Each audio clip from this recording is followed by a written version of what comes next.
right. It is 3:03.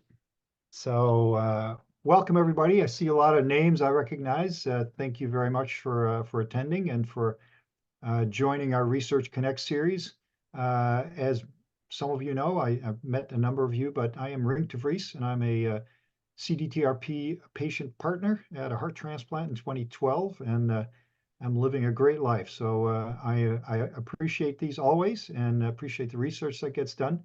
My job today is to facilitate the session. So first, I want to acknowledge that the CDTRP is hosted by the University of Alberta, which is located on Treaty 6 territory, which is a traditional gathering place for diverse Indigenous peoples, including the Cree, Blackfoot, Métis, Nakota Sioux, Iroquois, Dene, Ojibwe, Saulteaux, Anishinaabe, Inuit, and many others whose histories, languages, and cultures continue to influence our vibrant community. And all of you are going to be in various territories. So if you would like to share the particular territory that you're on, it'd be great if you could put that in the chat. Also want to acknowledge Astellas, AstraZeneca, and CIHR, whose generous support have enabled us to host these sessions. And before we dive into the content today, I want to pass it to Erica, who's going to give us some general CDTRP updates. Erica? Thank you, Ryan. Today I have two announcements for you all. The first one is a save the date for our PFD forum. This year's Patient, Family, and Donor Research Forum will be held virtually on June 13th and 14th. Registration is free and it can be done through the link in the chat. The second is an announcement for a scientific meeting. This year's annual scientific meeting will be held in a hybrid format with the in-person component in Calgary, Alberta on December 3rd and December 4th. We are currently accepting poster and oral abstracts from all members of our community. A link to that will also be provided in the chat. Thank you. Before I introduce the speakers, I have a few housekeeping notes. The session is being recorded and posted on the CDTRP website as soon as it's done, as well as the YouTube channel. And during the presentations, if you could all keep I see your mics are all off already, but if you could keep your mics off, please. If you have a question, either raise your hand or you can also type it into the chat or in the comment section. And so with that in mind, I'm pleased to introduce our presenter today, Dr. Victor Ferreira. And Dr. Ferreira is an assistant scientist at the Ajmera Transplant Centre at the University Health Network and Toronto General Hospital Research Institute. He completed his PhD in medical science in infection and immunity specialization at McMaster University in 2014 and did his postdoc training at UHN. So his research focuses on three pillars. One is using systems vaccinology to reveal insights into vaccine responses in immunocompromised individuals like transplant patients. Two is characterizing the impact of chronic viral infection on host immune responses. And three is developing novel methods for eliminating latent viruses in human organs. And all of these are pretty topical for today. So with that, I'd like to introduce Dr. Ferreira. Hello, everyone. Okay.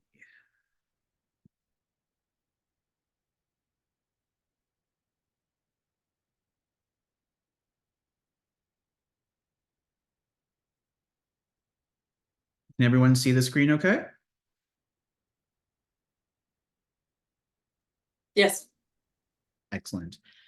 Well, thank you so much for the opportunity to speak here today. My name is Victor Ferreira, and I am a scientist at UHN studying viruses and vaccines in immunocompromised individuals. I appreciate very much the CDTRP for the opportunity to speak here today.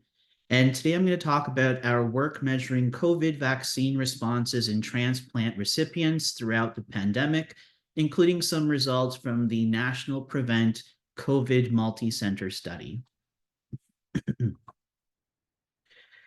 So I figured we would start right at the beginning and reintroduce ourselves to the villain of the story, COVID-19. Now, COVID-19 actually names a respiratory disease that's caused by the SARS-CoV-2 virus. And here is a cartoon of the SARS-CoV-2 virus that's based on images taken with very powerful microscopes. Some important features include a genome that's made out of RNA that is surrounded by a lipid envelope. And protruding from that lipid envelope are the spike proteins. And spike proteins are important because they bind to our airway cells and they facilitate the entry of the virus. The COVID-19 virus was first isolated in late 2019, and it has gone on to cause one of the most significant pandemics in human history.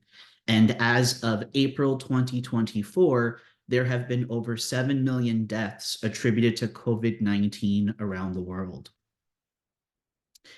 Now, as you may know, transplant recipients often need to be treated with medications that suppress the activity of the immune system. In the case of solid organ transplant recipients, or SOT recipients for short, and these include recipients of organs like lungs, kidneys, hearts, livers, these types of drugs are often taken for life because they are important for decreasing the risk of organ rejection. Unfortunately, they also have some unintended consequences, which include increasing the risk for infection and for severity of infections. And this includes other respiratory infections like influenza, as well as more opportunistic types of infections like cytomegalovirus or CMV. And these types of immunosuppression also cause lower responses to some vaccines.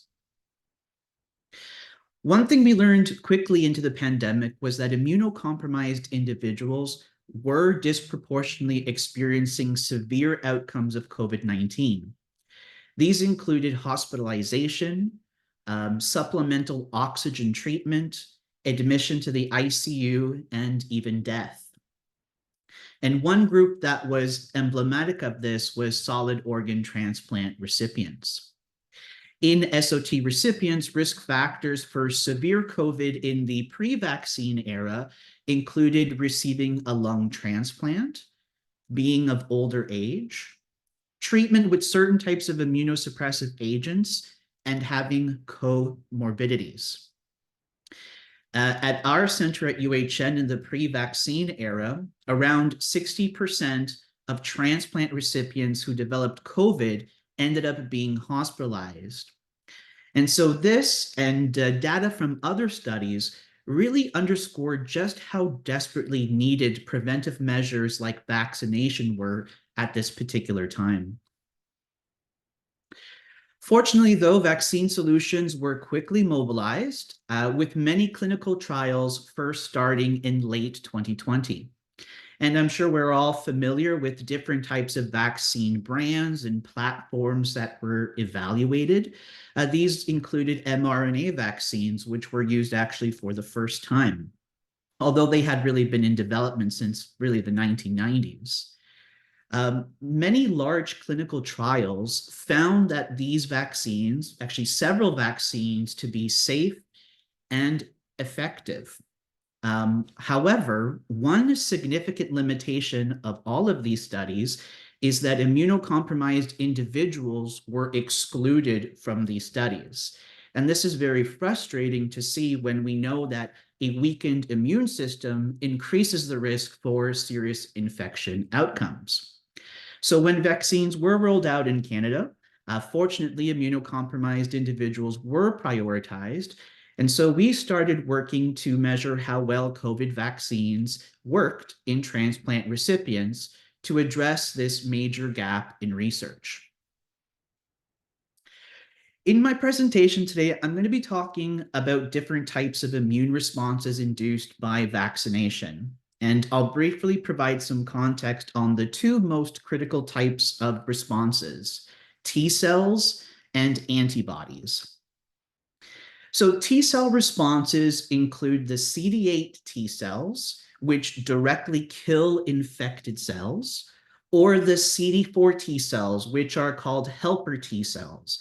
And these cells help other cells fight off infection. Another important cell in the immune response to vaccination are B cells. certain types of B cells release these specialized proteins called antibodies, which we've all heard of before. Antibodies are important because they provide different types of protective immune functions in our body. In today's presentation, I'm going to be talking specifically about two types of antibody responses: binding antibodies and neutralizing antibodies. A binding antibody is pretty much any antibody that can stick to a target. And when we measure these types of antibodies, they provide us with an overall snapshot of how much antibody immunity is directed at a particular target. Binding antibodies are fast, easy, and a cheap way to measure immune responses. In contrast, we also have neutralizing antibodies. And these antibodies bind and coat to microbes, and you can kind of see that in this little cartoon on the screen here. And they coat and bind to microbes like viruses in such a way that it actually prevents them from engaging with their target cells and entering into the body. And in several animal and human studies, these neutralizing antibodies are found to be one of the strongest correlates of protection from COVID-19. Unfortunately, though, in comparison to the binding antibodies, neutralizing antibodies usually take a lot more work. They are usually longer assays, they are technically more challenging, and they cost a lot more. So our first COVID vaccine study looked at immune responses to 2 doses of Moderna's mRNA vaccine. And in this study, we tested 110 transplant recipients and measured safety and immune responses in blood after several weeks post-vaccination. Now, in this study, 34.5% of all participants developed anti-RBD binding antibodies after 2 doses. So what is the RBD? So the RBD stands for the receptor binding domain. It's the specific part of that spike protein that's critical for cell entry. And so here you can see the level of the anti-RBD binding antibodies on the right. This dashed line here represents the cutoff for positive detection. And although only about 1/3 of transplant recipients developed binding antibodies after 2 doses, we can see that the levels did go up after each of those doses. In addition, about 26.9% had those neutralizing antibodies, and just under half developed polyfunctional T cell responses. When we say polyfunctional, what that simply refers to is just a highly activated T cell state where these T cells are activated and they're making multiple effector molecules at the same time. Now, to put this in a little bit of context, if we were to compare this data to the general public, in the general public, the antibody and T cell responses are usually found at rates over 90%. And so we and others concluded that 2 doses may not be enough to protect transplant recipients.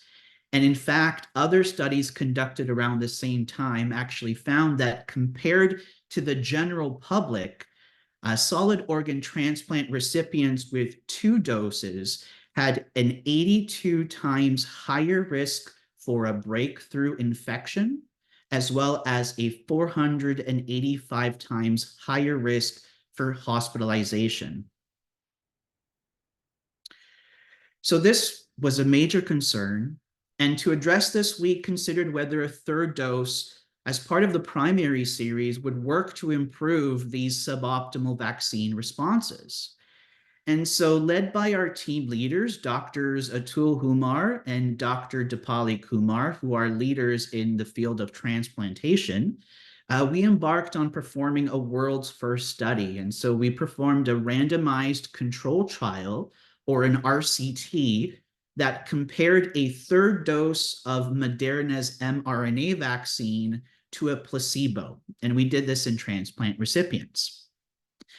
Results of this study were published in the New England Journal of Medicine in 2021. And on this picture, you can see many of the people who were involved in this study.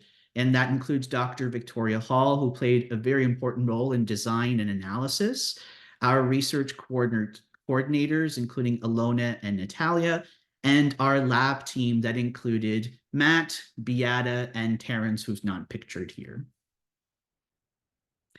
We were very excited to see that a third dose did seem to improve vaccine responses overall. You can see some of the outputs we measured here on this slide. So panel A is showing the overall anti-RBD binding antibody levels between the placebo group and the group that received a third dose of mRNA vaccine. Panel B shows their levels before and after the third dose. Panel C is showing the neutralization response, and panel D is showing those polyfunctional CD4 T cells. And so the results of our study ended up showing that a third dose increased those anti-RBD antibodies by 75 times. 55% of the third dose group were positive for anti-RBD antibodies at a fairly high level. So we set a higher level threshold of 100 units per mil as a way to sort of represent a strong antibody response. And significantly more participants in the third dose group reached that threshold compared to the placebo. More than half had neutralizing antibodies, and those highly functional polyfunctional T cells, specifically the CD4 T cells, increased their frequency by 6-fold. But what about safety? Did a third dose cause serious side effects in transplant recipients? For example, did we see any increase in the rates of serious episodes of rejection? So here we see the local adverse events. These are the side effects that patients experienced at the site of their injection, and this is after the third dose. So the side effects were graded according to the FDA's Guide for Vaccine Studies. So this is a guide that uses a 4-point scale where participants grade their reactions on a scale from 1 to 4, where 1 is mild, 2 is moderate, 3 is severe, and 4 is potentially life-threatening. So here at the site of injection, the most common adverse event, unsurprisingly, was pain at the injection site. And this is actually something that most experienced. Swelling and erythema, which is redness at the site of injection, were less common and generally mild. On this slide, these are the systemic adverse events. So these represent side effects experienced throughout the body. And of these, fatigue, muscle pain, chills, and headache were the more commonly reported side effects, and most of these were mild.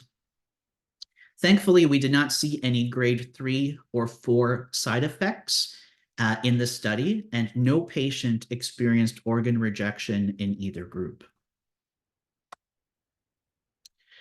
We also went on to perform a secondary analysis of our RCT data to address an important question, and that question was whether individuals who received a third dose were equally protected against some of the early variants of concern that appeared during the pandemic.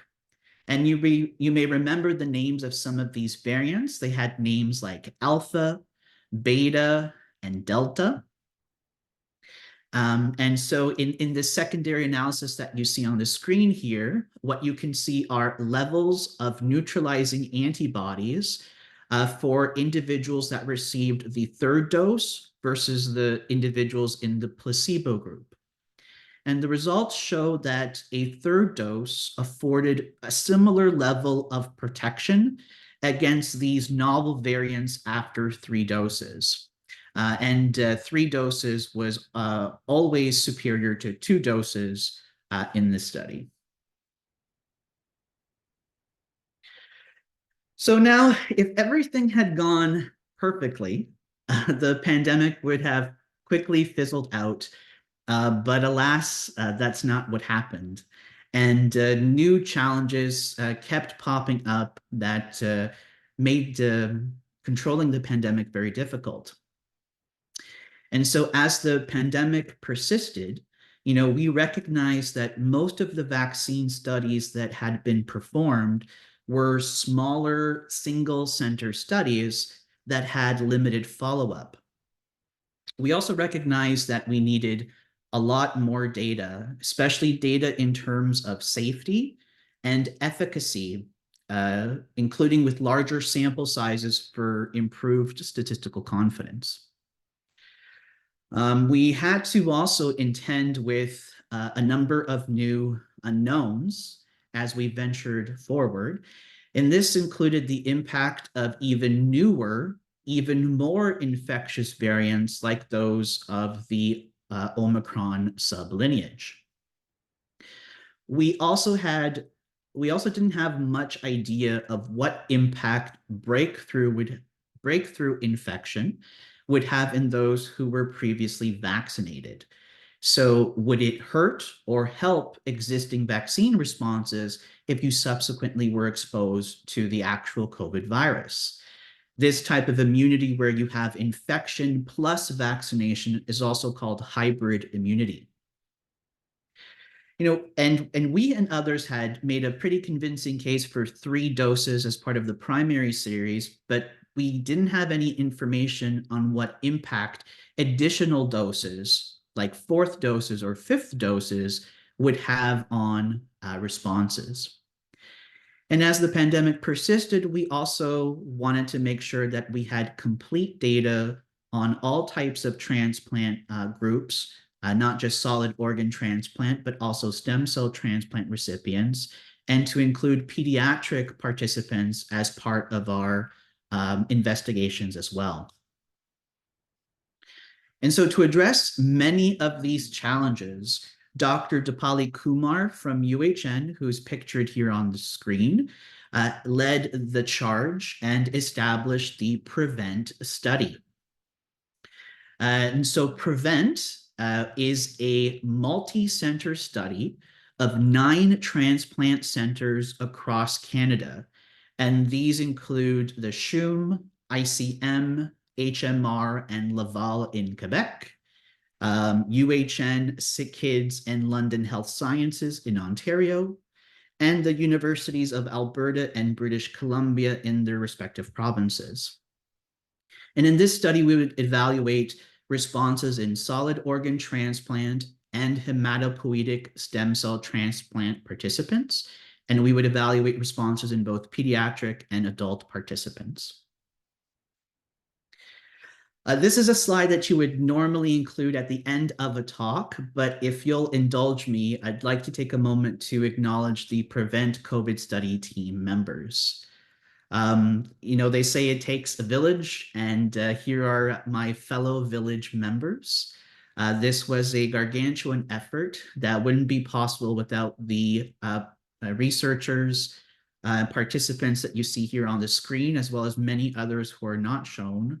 And I am genuinely thrilled and excited and proud to share with you today some of the findings of our study on behalf of Dr. Kumar and the entire PREVENT group. So what were the goals of the PREVENT study? Well, primarily we wanted to assess the immunogenicity and safety of COVID-19 vaccines in transplant recipients. Immunogenicity just refers to the degree to which your immune system is activated by something. The primary means that we used to assess responses was again by measuring those anti-RBD binding antibodies, but where possible, we also wanted to include other assays, including neutralizing antibodies and T-cell assays, which again are a little bit more laborious and time-consuming, but still very important to describe. Another goal of the study was to develop a national safety surveillance system of COVID-19 vaccination amongst transplant recipients. And as part of this surveillance system, there was frequent communication between the different centers and sharing of data between centers as well. In particular, anytime that there was any concerns with regards to safety signals or alerts relating to vaccination.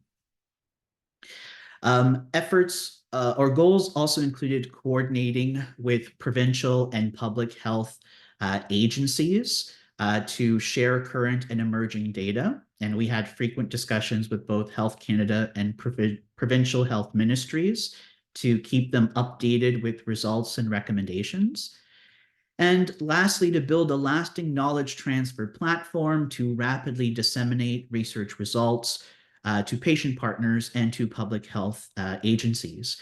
And currently, all the data that I'm presenting today is actually available for access through the CITF, or the COVID Immunology Task Force's database online. So a few more details about the PREVENT study. It did include adult and pediatric transplant recipients from Canadian transplant centers. Today, I'm only going to be talking about adult data. So COVID vaccines became approved for children later on, and currently team members from Alberta and British Columbia are putting together those results for dissemination. The adult patients included in this in the results I'm about to show you were recruited from April 2021 and observed until May 2022. We did have some exclusion criteria. So we excluded participants that had developed COVID before vaccination. We excluded those that had active CMV at enrollment, and that's simply because CMV is an immunomodulatory virus, and we wanted to control for that. Use of rituximab or other B-cell depleting drugs in the past 6 months, and use of intravenous immunoglobulin in the past 30 days. Participants were followed up for 12 months from their first dose of vaccine, and they also had vaccine diaries where they described the side effects after each dose. And in terms of measuring immune responses, we collected blood 4 to 6 weeks after each vaccination, as well as 4 to 6 weeks after documented COVID. So here we are looking at anti-RBD binding antibody levels in hundreds of adult SOT recipients after 1 to 4 doses. And you can see down here at the bottom the dose, as well as the number of participants included in each of these analyses.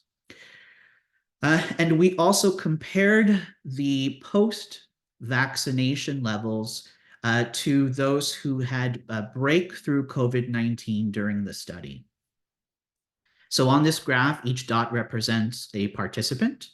And what you can see here is an increase in antibody levels after each dose, with the highest level reached after 4th dose.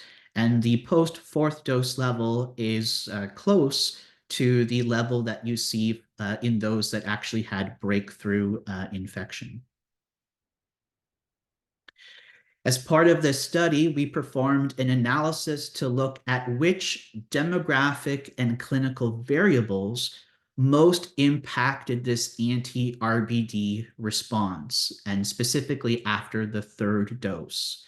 So what you're about to see here is based on 449 SOT recipients. And what we did was performed a multivariate analysis and found that factors that most closely associated with the lack or an absence of an antibody response included being of older age at the time of immunization, having less time between the transplant and the date of vaccination, being a lung transplant recipient, as well as having chronic kidney disease. Here, you can see the analysis of safety for this particular study, and it shows the percent of participants that have specific adverse events after each vaccine dose. and this was analyzed after first, second, and third doses. The specific adverse events measured are shown here on the right. And as we saw in our earlier studies, vaccine side effects were generally mild and most frequently included pain at the injection site or a sore arm. Because this was a much larger study, we were also able to look at important outcomes like rejection episodes. And in the 537 participants evaluated in this study, rejection was found to occur in only 6 participants over the whole study period. And this was actually not thought to be excessive from the norm. We also focused on addressing vaccine responses and safety in other transplant groups as part of PREVENT, and that includes those receiving a hematopoietic or bone marrow stem cell transplant. So the stem cell aspect of our study was led by Dr. Sasan Hosseini from UHN, and you can see some of the data from this cohort on the current slide. So the first figure on the left here shows anti-RBD antibody levels in this group after dose 1, 2, and 3. And again, you can see the number of participants included in each one of these analyses listed below. And we see a general increase in antibody titers after each dose. In the middle, this is the T cell response tested after dose 2 and dose 3. With a third dose, and that's shown with the orange dots. So with a third dose, we did see an increase in some T cell parameters. And in general, the T cell response does seem to be a little bit more robust than the antibody response. We measured T cell responses, at least some level of T cell response, in about 55 to 85% of all participants. And lastly, here on the right, this is comparing those after third dose versus after fourth dose. And you can see here too that the anti-RBD levels do increase in stem cell transplant recipients after 4 doses compared to 3. This slide is showing safety outcomes for the stem cell study. With local and systemic adverse reactions shown after dose 1, dose 2, and dose 3. Once again, the most common side effects were pain at the injection site, and systemic adverse events were thankfully less common. Fatigue was the most commonly reported systemic side effect. We did see some grade 3 and 4 adverse reactions in this cohort, but these thankfully were rare. So now actually all of the immune response data I've shown you so far has really focused on measuring responses against the original COVID strain, or COVID classic, if you will. And as you know, over time, the COVID virus mutated. And as it mutated, it picked up changes that made it less vulnerable to the immune responses, which were directed against the vaccines, which were based on this COVID classic. So here on this slide, you can see a timeline of the different variants of concern and the points at which they circulated and dominated. These include the highly transmissible Omicron subvariants, which the majority of us have probably now been infected with because they're just so highly transmissible.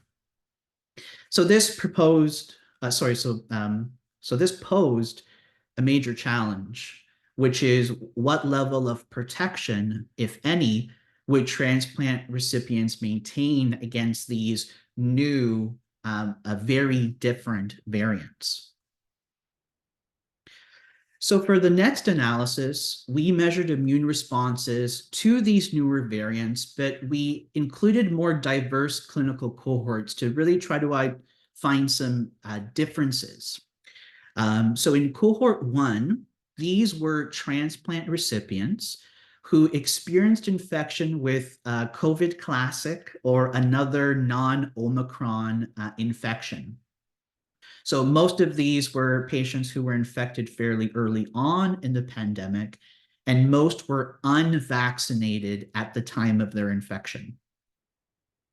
Group 2 consists of transplant recipients who were infected during the Omicron wave. So what's unique about this group, though, is that many of them have hybrid immunity, as most had at least 2 doses of a vaccine before they were infected with Omicron. Group 3 are transplant recipients with no known history of infection, but who did have 3 doses of vaccine. So this is a purely vaccinated group. And our final group for comparison were immune competent healthcare workers who had also received 3 doses of vaccine.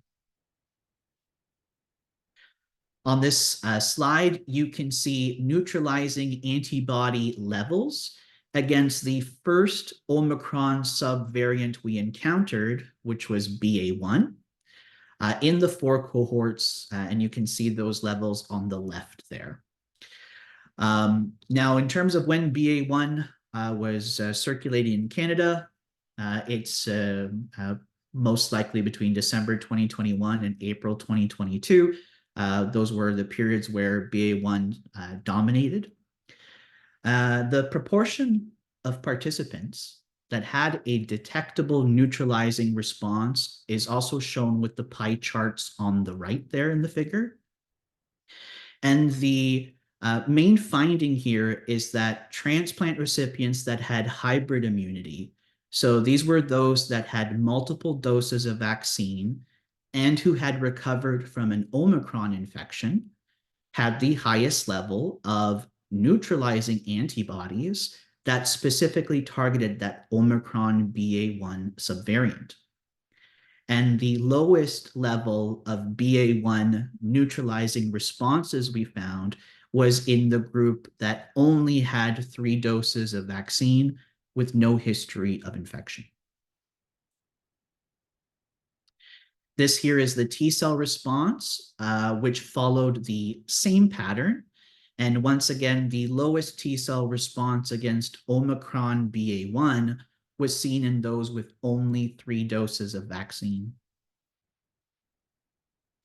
Sometime after BA.1, we saw the appearance of 2 other major subvariants that supplanted earlier variants. These were called Omicron BA.4 and BA.5. These share some similar attributes, and that's what allows us to provide data on responses to both of these subvariants. And the analysis that you see on the screen there was performed in 222 solid organ transplant recipients. So there's 3 groups there. The first group in red corresponds to the levels of BA.4 or BA.5 neutralizing antibodies after a 3rd dose. In blue in the middle shows those with neutralizing antibodies after a 4th dose. And anyone that acquired infection between the 3rd and the 4th dose group was included in a separate category where you see here breakthrough in green. And the results of this analysis showed that while we did see a significant increase in neutralizing antibodies against BA.4 or BA.5 after a 4th dose, compared to the 3rd, the highest levels of neutralizing antibodies we saw were those who actually developed COVID between their 3rd and their 4th doses. In this larger cohort of 222 transplant recipients, We also looked at factors that impacted the detection of BA4 or 5 neutralizing responses. And specifically, this analysis was conducted after the fourth or booster dose of COVID vaccine.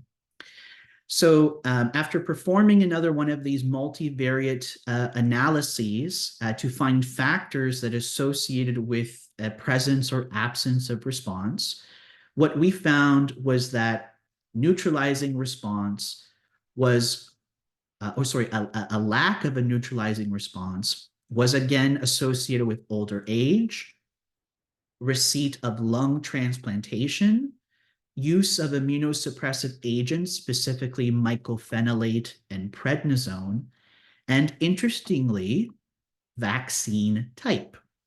And so in this analysis, we actually found that if you only received Pfizer, the Pfizer mRNA vaccine for all 4 doses, you were less likely to develop these neutralizing antibody responses compared if you had pretty much any other combination of vaccines for your 4 doses.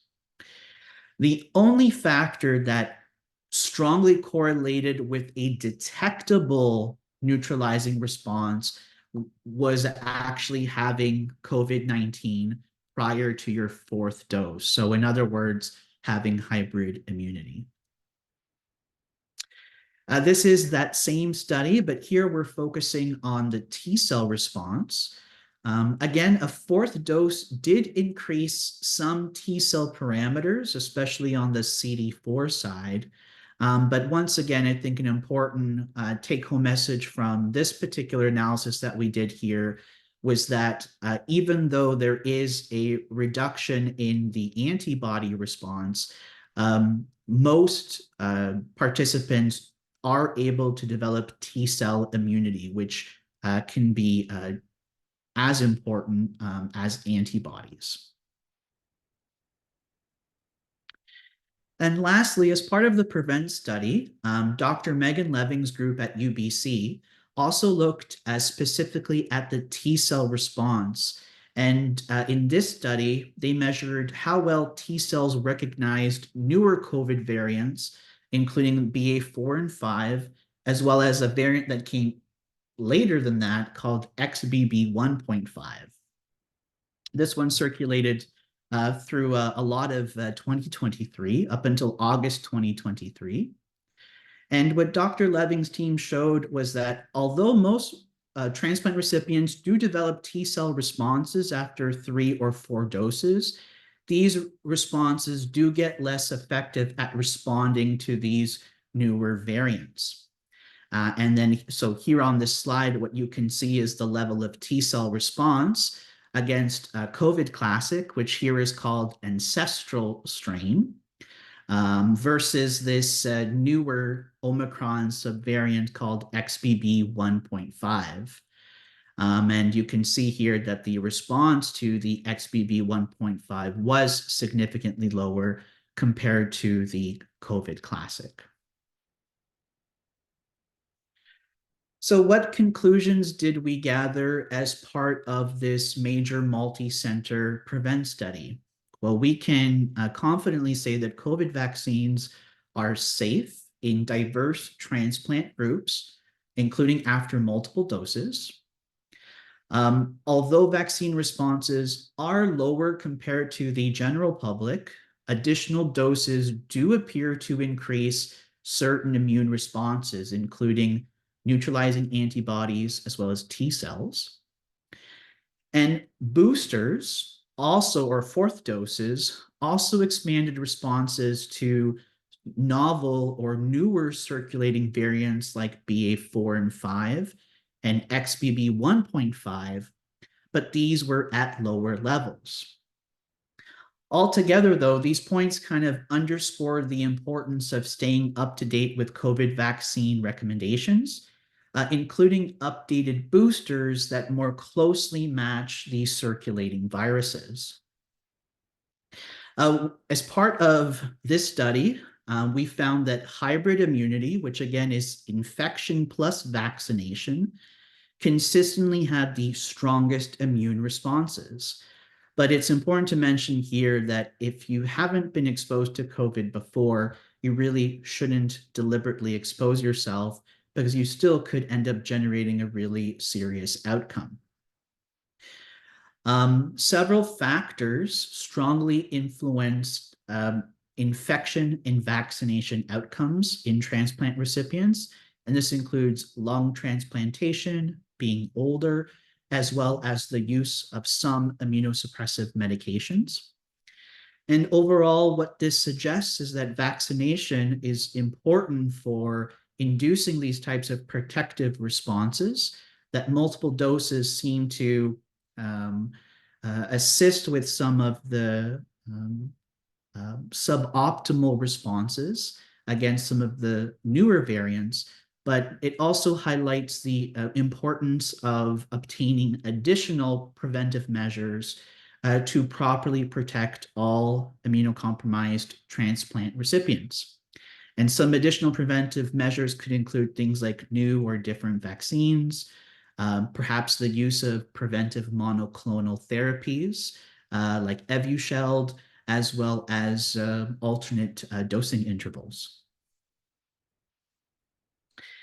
And this is some real world data that I think is really important and interesting to share. This is data that came from our center here at UHN on outcomes of almost 2,000 transplant recipients who developed COVID-19. And what you see here in green is the proportion of individuals who have been fully vaccinated. And again, in transplant recipients, that corresponds to 3 doses. And in blue, this is also the access to early preventive treatments. On the bottom here, you can see some of the outcomes or severe outcomes of COVID, like hospitalization, oxygen supplementation, ICU admission, and death. And I think it's important to note that with time, as the severity of outcomes have improved, one of the things that we see is that the rate of full vaccination has also expanded. And so it's very likely that these vaccines are playing a very important role in minimizing severity of COVID, that along with early access to antiviral treatments. And so there are still some things that are on the horizon as part of our PREVENT study. For one, I mentioned that soon the results of the pediatric study will be released. We're currently also looking at using machine learning or artificial intelligence to generate vaccine prediction models using our data set. So you can take a bunch of input variables like what type of transplant you have, your immunosuppressive drug levels, and that might output, or that should output, the likelihood of whether or not you are to respond to a vaccine based on those clinical or demographic factors. We're also looking at durability to see how long these types of responses are maintained for.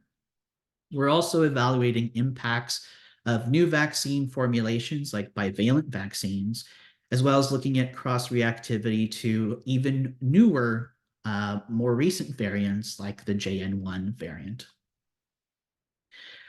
And so once again, I would sincerely like to thank the CDTRP for this wonderful opportunity. It's always exciting to get to share your work with others. I'd also like to thank Dr. Kumar for her mentorship and guidance and leadership, as well as all members of the PREVENT study team, all of the participants who kindly donated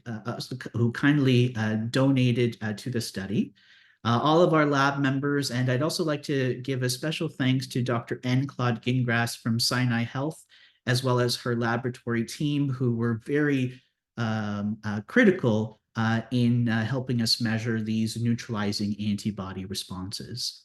And with that, I'd be happy to take any questions that the audience may have. Thank you. All right, thank you very, very much, Dr. Ferreira. That was an excellent presentation. I have to say, it was clear, and there was a lot of data and there's a lot of work that was done, but I think you did an excellent job presenting that data where even simple water people like myself can understand it. And clearly those are great results. I guess we don't have too much time. We have a little bit of time for questions. So I guess I was going to ask you, if people have a lot of questions, would you be able to stay a couple of extra minutes, possibly? Yes, that shouldn't be a problem at all. Okay. I'm going to sneak in as moderator. I'm going to sneak in a question here. Sorry, but I guess you talked about putting a platform in place, and so is that platform more permanent than the typical studies that we do? So that things are coming up all the time. We have a new variant, a couple of variants within a new strain in the U.S. they're talking about called FLIRT. I guess there's some changes in the spike protein and so, for us, sometimes it might worry transplant recipients that maybe something's coming we should worry about. Is that platform ready to sort of take on new kinds of strains and give us, as quickly as possible results from studies like this? Well, we definitely are trying to aim to do that. So that's definitely a goal. These platforms sort of are not currently amenable to sort of the new strains and new information coming out. So this was sort of a platform that was in place primarily during the PREVENT study so that we could share information with other centers, especially as new vaccines were released, and we wanted to make sure that if we saw one sort of a safety signal at one center, that could easily be communicated to others. I think we have some ways to go before we kind of make this platform sort of reflective of the current state of things. But part of the difficulty with that, I think, is also realizing that it's a little bit harder to kind of do the level of work that we were doing a few years ago at this state. The funding is not as easy to come by as it was back then. Some people have a bit of COVID fatigue, and so they're maybe not interested in hearing about the effect of new vaccines, additional vaccines. So these things have made it difficult, but I think it's always a goal to try to make this data available to all interested parties and to make sure that it's getting, in particular, to those who will have the most important say in sort of vaccine recommendations for highly vulnerable participants. Thank you very much. Derek, you had a question? I did. First of all, great presentation. Thank you, Victor. I am a double lung transplant recipient. I was in the PREVENT COVID study. I did have hybrid immunity. Here's my question. During that study, I was told that the antibody response level that you should have should be north of 2,500. Is that true? And is that still the case today? And if so, how do we get our antibody levels checked today? So that's a fantastic question. I don't think that, unfortunately, I don't think there's any particular level that's known today that would correspond to, that would be associated with a protective level. So, north of 2,500 would probably be great. Who's to say that maybe north of 100 may not be sufficient? Unfortunately, we just don't have that kind of data, especially as the pandemic shifted, these new variants appeared, and it really threw a lot of what we did know into sort of chaos. For a while, it was thought that having particular levels of these anti-RBD antibodies would lead to some guaranteed level of protection, but unfortunately, we don't have that kind of resolution anymore with the current state of things. In terms of how you can measure your antibody levels, I believe that there are some companies out there, and I think Life Labs might be one of them, where you can go and inquire into your levels. Sometimes they are recommended as part of sort of routine clinical care, but generally the antibody levels are not taken into consideration all that much when it comes to things. So I wish I could be more precise. DonaCare is an example. We'll do your antibody level test. It's $80, but it won't give you the T cell response. It won't give you the neutralizing antibodies. So, people are transplant recipients are trying to make their own individual risk assessments, but we don't have the data to do that. That's a problem. I agree completely. So, the whole point is informed consent, right? right. And you need all of that information in order to make all of your important decisions. And so I think it would be great if we had more access to those things. But in some cases, it can also be a bit of a double-edged sword where, you might hear, oh, you've got a level of 200. And you might think, okay, well, perhaps maybe that might give me the latitude to be a little bit riskier with my decisions.